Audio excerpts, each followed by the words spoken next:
Halo Sobat Koin semua, kembali lagi bersama kami dari Coach Institute dengan saya Kak Irsan Sirajuddin.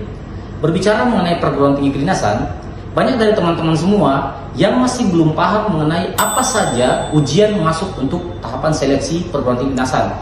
Nah, salah satu yang masih menjadi pertanyaan besar bagi teman-teman adalah seleksi kompetensi dasar atau SKD. Nah, SKD ini teman-teman adalah ujian tahap awal dari seleksi masuk perguruan tinggi kedinasan sendiri. Nah, pada kesempatan kali ini kakak akan membagikan apa saja informasi terkait SKD itu sendiri, apa yang menjadi cakupan materinya, kemudian bagaimana standar kelulusannya dan segala macam. Yang pertama, apa materi yang tercakup atau terkandung dalam SKD sendiri? Ada 3 hal yang terkandung dalam SKD. Pertama adalah tes wawasan kebangsaan, kemudian ada tes intelijensi umum, dan yang terakhir adalah tes karakteristik pribadi. Nah, ketiganya ini masing-masing ada sub materi atau sub tes yang diujikan pada setiap aspek yang diujikan. Pertama, tes wawasan kebangsaan. Tes wawasan kebangsaan ini adalah kaitannya dengan 5 aspek. Yang pertama adalah aspek 4 pilar negara yang meliputi Pancasila, Undang-Undang Dasar, Bhinneka Tunggal Ika, dan NKRI atau Negara Kesatuan Republik Indonesia. Sub aspek yang kedua dari materi TWK ini adalah nasionalisme. Ini sangat penting, ini sangat sering keluar dalam soal TWK, dan ini merupakan soal atau subtes yang terkandung dalam TWK sendiri, dan bentuknya semua full penalaran teman-teman. Yang ketiga adalah integritas, keempat bela negara, dan terakhir adalah bahasa Indonesia. Untuk materi TWK ini sendiri, standar kelulusan atau ambang batas kelulusan dari TWK ini adalah 65 poin, dengan aturan mainnya adalah 30 soal. Benar poinnya 5, salah 0. Jadi teman-teman kalau ikut ujian SKD jangan bingung lagi nih, TWK sebenarnya materinya apa saja gitu. Kakak sudah jelaskan tadi di awal, ada 5 aspek yang meliputi 4 pilar negara, nasionalisme, integritas, bela negara, bahasa Indonesia, dan lain sebagainya. Berikutnya materi tentang tes intelijensi umum, teman-teman. Jadi ada beberapa aspek yang terkandung dalam tes intelijensi umum ini. Yang pertama adalah aspek numerik, yang kedua aspek verbal, dan terakhir adalah aspek figural. Nah, aspek numerik ini terdiri dari beberapa sub aspek lagi, teman-teman. Yang pertama adalah kemampuan berhitung. Kemampuan berhitung ini terkait dengan aritmatika dasar, misalnya operasi hitung dasar dan sebagainya, terkait dengan angka-angka gitu ya. Yang kedua adalah berkaitan dengan deret angka atau deret huruf. Ini adalah bagian dari sub aspek yang terkandung dalam materi tes intelijensi umum. Yang ketiga adalah soal cerita. Soal cerita ini banyak macamnya, teman-teman. Bisa dalam berbentuk aritmatika sosial, maksudnya berarti seperti soal tentang untung rugi, kemudian bisa dalam bentuk soal kinematika dan sebagainya. Yang terakhir adalah mengenai perbandingan, soal perbandingan. Soal perbandingan ini bisa berbentuk soal perbandingan senilai, berbalik nilai, atau kuantitatif dan sebagainya, teman-teman. Itu yang sub aspek yang terkandung dalam materi numerik. Yang kedua adalah verbal atau aspek verbal. Aspek verbal ini terdiri dari beberapa sub aspek lagi, teman-teman. Yang pertama adalah silogisme atau penalaran logis. Jadi kita diberikan 2 premis atau 3 premis, kemudian kita dituntut untuk menghubungkan antara ketiga premis atau 2 premis tersebut, kemudian kita menarik kesimpulan. Itu penarikan logis atau silogisme. Yang kedua adalah penalaran analitik atau biasa kita kenal dengan istilah logika posisi. Kemudian yang berikutnya adalah tentang analogi kata atau analogi kalimat. Ya, analogi itu berarti perbandingan, teman-teman ya, atau padanan gitu ya, padanan kata atau padanan kalimat.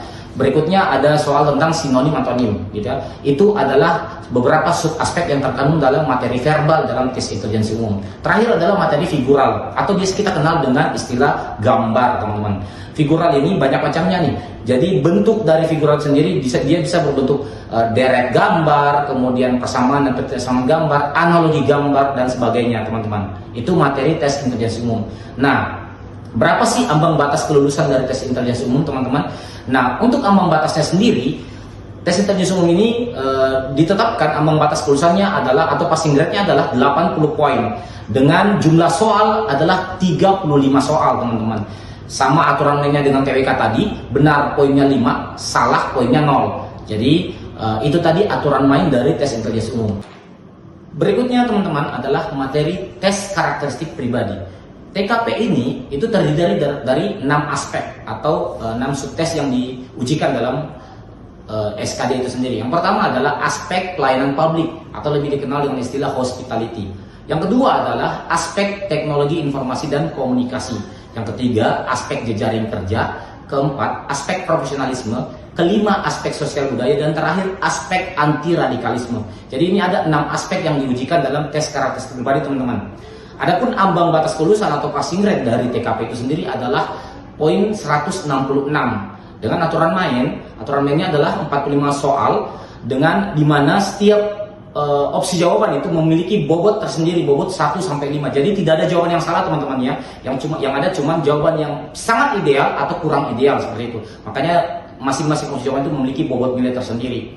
Nah, itu tadi ketiga sub materi yang diujikan dalam seleksi kompetensi dasar. Ada tes wawasan kebangsaan dengan jumlah soal 30 soal, kemudian passing grade-nya 65 poin, kemudian ada tes intelijensi umum dengan jumlah soal 35 soal dengan passing grade atau ambang batas kelulusan 80 poin, dan terakhir ada tes karakteristik pribadi atau TKP dengan jumlah soal 45 soal dengan ambang batas kelulusan adalah 166 poin. Nah, berarti dari sini bisa disimpulkan bahwa SKD itu terdiri dari 110 soal dengan rincian TWK 30 soal, TIU 35 soal, dan TKP 45 soal. Waktu pengerjaan sendiri, teman-teman, adalah hanya 100 menit. Ingat, mengerjakan SKD ini hanya dalam waktu 100 menit, teman-teman. Jadi, kalau kita bisa membuat rata-rata waktu yang dibutuhkan dalam mengerjakan setiap soal dalam SKD ini, itu tidak cukup 1 menit 1 soal, teman-teman ya. Rata-ratanya sekitar 54 detik per soal. Jadi teman-teman tentu harus banyak berlatih nih kalau memang punya niat atau cita-cita untuk melanjutkan studi ke perguruan tinggi kedinasan. Kenapa? Karena SKD ini adalah salah satu syarat untuk mengikuti proses seleksi masuk perguruan tinggi kedinasan. Misalnya contoh mau masuk IPDN, Polstatistik, PKN, STAN dan sebagainya yang statusnya ikatan dinas, teman-teman. Ini adalah syarat awal untuk mengikuti proses seleksi masuk perguruan tinggi kedinasan, teman-teman.